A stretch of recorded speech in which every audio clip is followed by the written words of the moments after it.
Pas begitu masuk ke sini, kan nemu lubang-lubang ini. Pas begitu dilihat ada bangunan-bangunan bata-bata merah kayak bangunan Belanda zaman dulu gitu, Bu.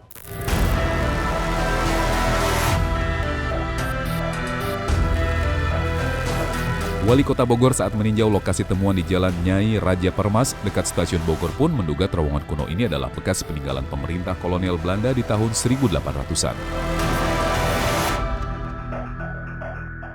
Jadi saya mendapatkan laporan dari Dinas Perumkim yang sedang melakukan kegiatan pemeliharaan bersih-bersih bahwa ketika digali itu ada ditemukan ruang di bawah tanah gitu. Jadi kemudian saya perintahkan untuk terus menggali dan pada saat yang sama saat itu saya minta juga untuk menelusuri dokumen-dokumen yang ada di Badan Perencanaan Pembangunan ya, supaya bisa lihat ya apakah itu memang jalur air, saluran air atau ada keperluan-keperluan lain gitu. Ya, saya membentuk tim yang terdiri dari tim dinas, para pengamat para sejarawan dan juga ahli-ahli dari kampus gitu, dan disimpulkan memang diduga kuat itu adalah saluran yang dibangun di zaman Belanda. Ya, muncul dugaan bahwa ada fungsi-fungsi lain, bukan saja saluran air ya, tetapi bisa dipastikan bangunan itu dibangun zaman Belanda. Ya mungkin bersamaan waktunya dengan pembangunan stasiun kereta di tahun 1881.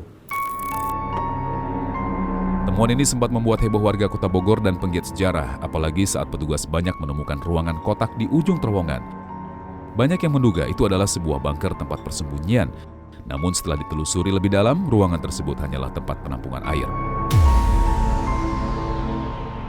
Yang menjadi pertanyaan, benarkah konstruksi dan bahan bangunan yang digunakan memiliki umur lebih tua jika dibanding dengan stasiun Bogor?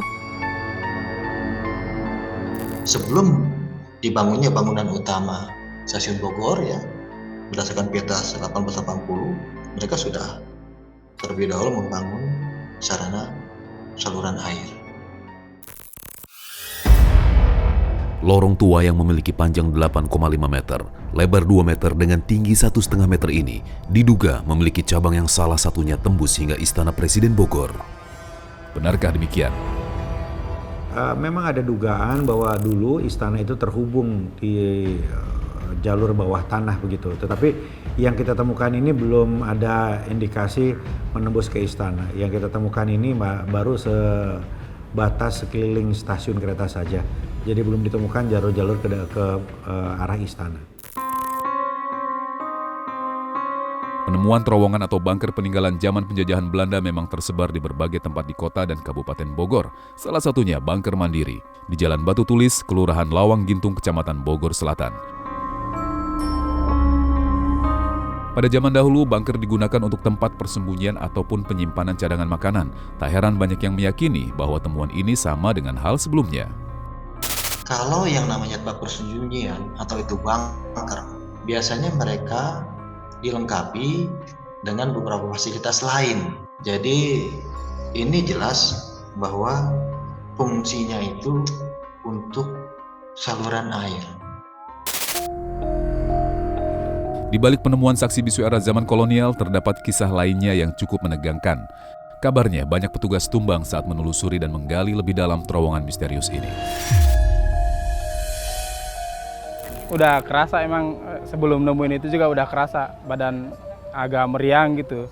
Ditambah nemu ini emang kebetulan yang lain juga ikut ngerasain, nggak tahu apa, kan dulu mah nggak ada lubang ini Bu ya. Ini lubang baru, kita masuk dari situ sampai sini jadi nggak ada udara gitu, jadi ngap apa gimana, bau-bau gas sampah gitu dalam. Jembatan penghubung dua desa di Karawang ini rusak parah. Penyebabnya adalah beton penyangga dan coran jalan yang retak-retak. Padahal jembatan dengan panjang 43,5 meter itu belum 1 bulan diresmikan dan telah menghabiskan anggaran senilai 10 miliar rupiah. Kejadian lain, jembatan lengkung salah satu fasilitas di hutan kota Kemayoran yang patah dan ambruk. 1 hari setelah diresmikan, anggaran pembangunan jembatan kuning biru ini mencapai 5 miliar. Ya, cukup ironi dan terlihat timpang dengan bangunan yang dibuat era kolonial Belanda, di mana umurnya hingga ratusan tahun pun masih dapat dipergunakan hingga sekarang. Entah apa yang membuatnya berbeda dengan kualitas zaman sekarang. Memang Belanda pada zaman datang ke Indonesia membawa banyak sekali arsitek-arsiteknya yang sangat-sangat hebat. Ada beberapa nama, McLean Pond, Schumacher, Albers, dan lain-lain. Itu mendesain dengan cara mereka mendesain di Belanda. Nah, di Belanda dinding itu nggak 15 cm karena mereka dingin gitu. Nah, mereka cenderung lebih membuat bangunan itu dengan material-material yang sangat tebal. Artinya apa? Artinya ya bikin bangunan itu jadi lebih kokoh gitu. Nah, di zaman ini di Indonesia kita mencari sudut efisiensi yang paling pas supaya bangunan itu bisa berdiri tapi juga aman. Berkembang segelintir kisah dan mitos di masyarakat bahwa setiap jembatan dan bangunan yang dibangun pada zaman Belanda konon menggunakan tumbal. Tak hanya itu, ada juga unsur magis dengan meletakkan sesajian seperti ayam cemani, koin emas, hingga kepala kerbau yang dikorbankan sebelum proses bangunan. Benarkah demikian? Itu hanya mitos saja. Memang banyak mitos berkembang di Indonesia ya. Beberapa memang perlu klarifikasi ya, karena itu tetap dipelihara oleh masyarakat kita kan sebagai bagian dari kekayaan folklore ya. Itu sumber sejarah folklore tetap diperlukan, tapi perlu adanya sebuah kajian ilmiah intinya. Kan kita hidup dalam masa yang memang tidak lepas dari budaya tradisional yang turun-temurun ya. Bagi masyarakat Bogor, jembatan satu ini pasti sudah sangat dikenal. Dibangun pada tahun 1850 di masa kekuasaan Gubernur Jenderal Daendels, jembatan ini diberi nama The Wittenberg alias Jembatan Putih. Si Jembatan Putih merupakan akses penting bagi warga Bogor menuju pusat kota. Kokohnya struktur jembatan di usia lebih dari 172 tahun masih cukup kuat menahan ribuan kendaraan lewat setiap harinya. Lebih dikenal dengan sebutan Jembatan Satu Duit, sebenarnya menyimpan mitos misteri yang sangat mencekam. Konon pada malam hari, situasi di zaman ini kala itu gelap dan sangat menakutkan. Bagi yang ingin melintas harus melempar koin ke Sungai Ciliwung yang ada di bawah jembatan. Ini dilakukan agar sang penunggu tidak mengganggu. Versi lain terkait mitos melempar satu koin, banyak yang meyakini jika itu dilakukan, maka permohonannya akan cepat terkabul. Halo guys, ini Jembatan Satu Duit yang dekat rumah saya. Orang-orang bilang, konon katanya zaman dulu, kalau lewat jembatan ini harus melempar koin guys. Ini kan jembatan zaman Belanda awet banget. Kenapa bisa nggak roboh-roboh? Karena itu bangunannya kuat dulu, katanya yang bikin orang Belanda. Setahu Umima dulu, ini lagi umur 3 tahun, itu jembatan roboh.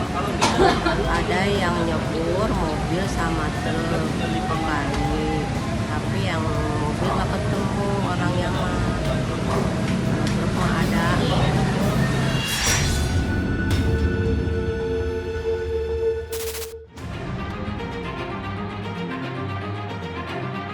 Meski mitos itu sudah ada sejak lama, percaya atau tidak, yang pasti setiap bangunan peninggalan masa kolonial Belanda telah menyisakan kisah dan menjadi saksi bisu dari zaman ke zaman. Seperti halnya sebuah rumah peninggalan Belanda di Tangerang Selatan ini. Ada misteri apa di kedua rumah bergaya Eropa itu? Sesaat lagi, tetap di Misteri Dunia.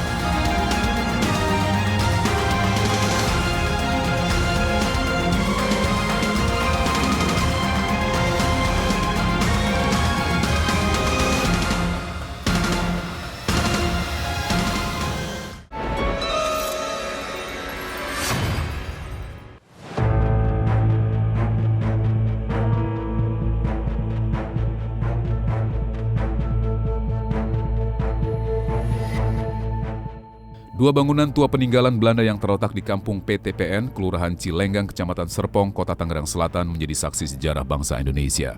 Konon, dua rumah tersebut didirikan pada tahun 1824. Salah satu tempat tinggal Ki Demang atau staf pemerintah daerah yang mengurus administrasi tebu untuk diolah jadi gula. Setelah Indonesia merdeka, pasukan sekutu datang ke wilayah Serpong dan menempati bangunan itu. Setelah Indonesia merdeka sepenuhnya, lahan ini diambil alih oleh PT Perkebunan Nusantara atau PTPN dan sempat dijadikan tempat tinggal pegawai perusahaan.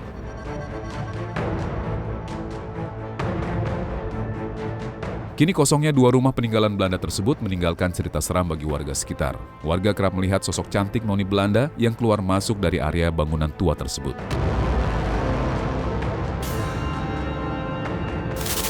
Sering tidak, tapi sudah pernah melihat dari fisiknya juga kan gitu, terus atau dari suara-suara.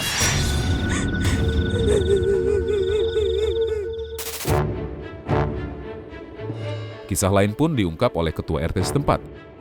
Pernah ada ojek online datang ke rumah tersebut mengantar orderan makanan. Ojol pun bingung saat sampai di titik lokasi. Ternyata hanya rumah kosong tak berpenghuni. Bahkan keanehan itu ada, diantaranya yang terakhir, yang terbaru itu seorang Gojek mau menjemput, kebetulan ada di Saung saya juga. Saya tanya mau kemana bang, mau ngejemput, ya itu orangnya sudah menunggu, ya udah silahkan. Terakhir juga ada yang nganter ini makanan, gitu, ya silahkan aja, cuma saya tidak mengganggu gitu, silahkan aja.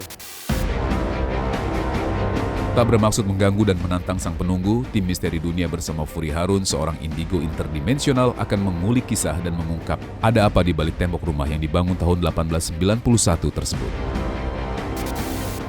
Halo pemirsa setia Misteri Dunia Trans 7, kali ini saya Furi Harun ditemani oleh Zelda.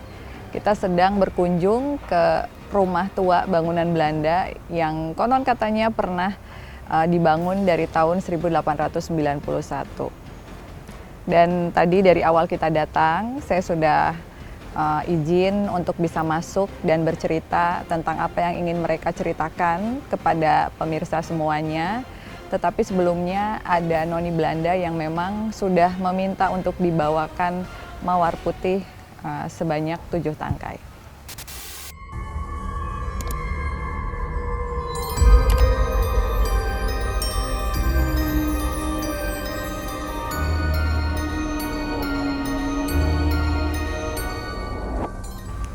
Baik pemirsa, mawar putih ini untuk Miss Selin ya, namanya Selinda. Jadi dia bilang namanya dia bukan Catherine, karena sebelumnya ada yang menyebut namanya dia Catherine, lebih ke Selin. Dia memiliki 4 orang anak, 2 anak perempuan, usianya sekitar 9 sama 7 tahun, dan juga ada 2 anak laki-laki yang usianya 6 dan juga 3 tahun.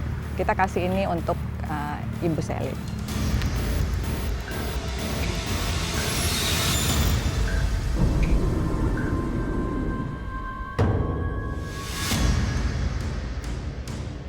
Ya, dia mintanya di sini. Kadang dia memang suka ke sini. Dia bilang dulu tempat ini merupakan tempat yang indah ya, karena dia juga masih keturunan dari bangsawan gitu. Nah, di sini tuh biasanya dia minum kopi, minum teh gitu sambil bercanda bersama anak-anaknya. Jadi dia juga dulu suka ngambil bunga, tetapi memang bunganya tidak pakai plastik seperti itu. Jadi dia kangen, sudah lama dia tidak ada yang ngirimin dia bunga.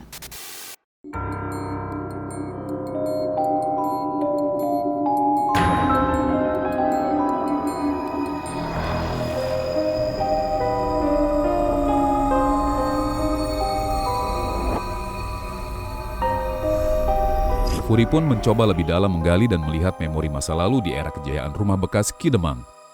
Tak disangka, di depan bangunan itu ternyata dulunya bekas penyiksaan para pekerja perkebunan tebu.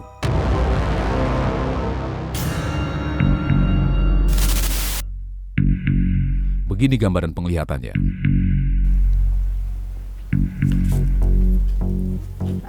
Pemirsa, sekarang ini saya lagi di depan bangunan yang dulu di sini saya lihat ada sosok pekerja-pekerja yang memang disiksa dan juga diseret.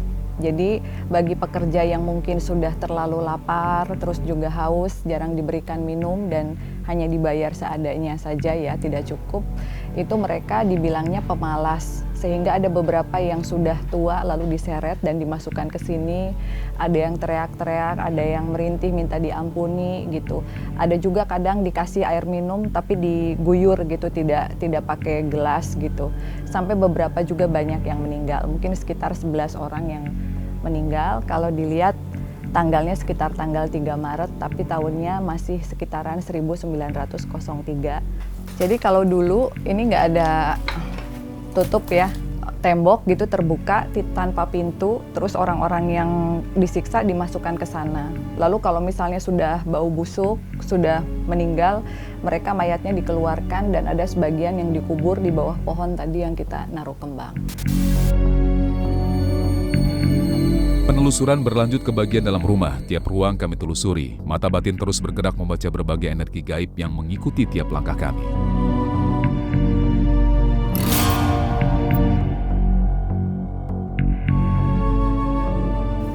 Assalamualaikum.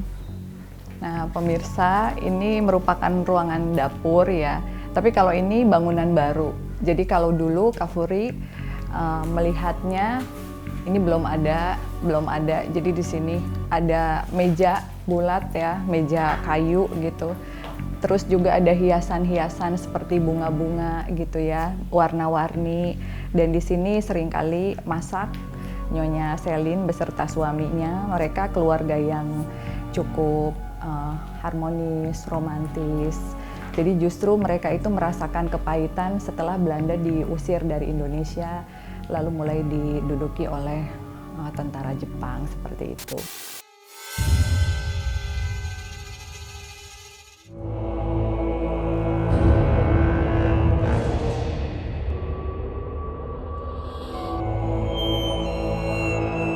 Ya, jadi kalau yang mendominasi masih Ibu Selin karena dia bilang dari awal ini merupakan tempat tinggal saya beserta keluarga saya.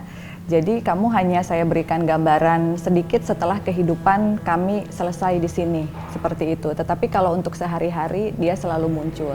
Dan kalau mungkin ada orang yang pernah melihat penampakannya dia, itu karena dia merasa ada orang yang datang ke tempatnya tanpa permisi, terus tiba-tiba berisik, tidak izin dan lain sebagainya, sehingga dia menampakkan diri untuk mengusir orang tersebut gitu. Kisah ojol yang mengantarkan makanan ke rumah ini pun dikonfirmasi Furi kepada Miss Celin. Sosok noni Belanda tersebut menyampaikan bahwa order makanan itu dilakukan oleh warga yang usil. Assalamualaikum. Assalamualaikum.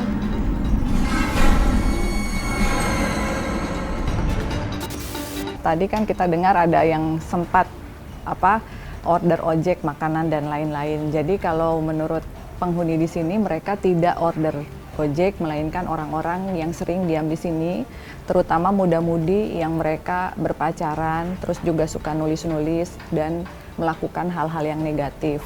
Nah itu sebabnya seringkali penghuni rumah ini menampakkan diri, langsung mengusir, bukan karena mereka jahat, karena mereka tidak suka dengan ulah-ulah manusia, terutama anak-anak muda yang memakai tempat mereka sembarangan untuk hal-hal yang negatif.